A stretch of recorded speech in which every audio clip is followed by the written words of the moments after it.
Ginataang tambakol naman ngayon guys, ang aking lulutuin. Ito, bali pinaksiw ko na yung tambakol. Ayan na siya. Bali, ang ginawa ko is pinaksiw ko siya sa luya, bawang, at saka sibuyas. Yan, dalawang slice na tambakol. Bali, lalagyan ko siya ngayon ng talong. Ito yung pinakagulay ko guys, is yung talong. Malinis na po yung aking kamay. Naghugas po ako ng kamay bago ako naghawak ng talong. Yan, ito pang ilalagay ko ngayon sa aking ginataang tambakol. Yan siya guys.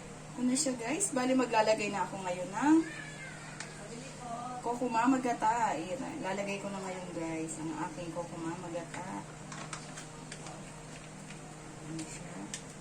Dahil inagay ko na ang talong. Yan. Hello guys, maglalagay ako ngayon ng konting tubig.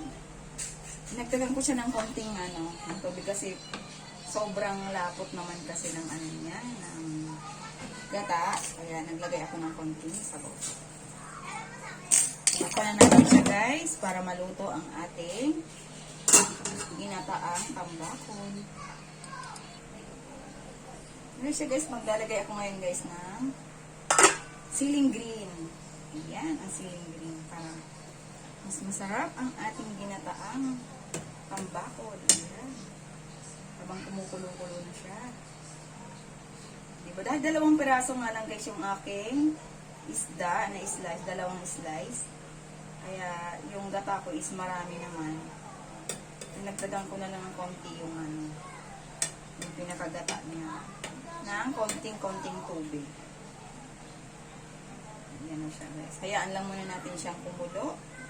Ang ating kokumama gata.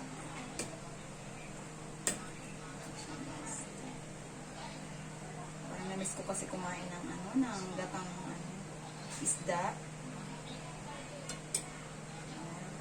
Yung tambakol na marami naman siyang pwedeng luto dyan guys. Pwede mo rin siyang sumaga ng ng kangkong sa gata. Hayaan lang muna natin siya guys na kumulo ang ating gata. Ito na nga po ang aking nilutong ginataang tambakol. Ayan. Ang sarap na guys. Tignan na natin habang kumukulo na ang ating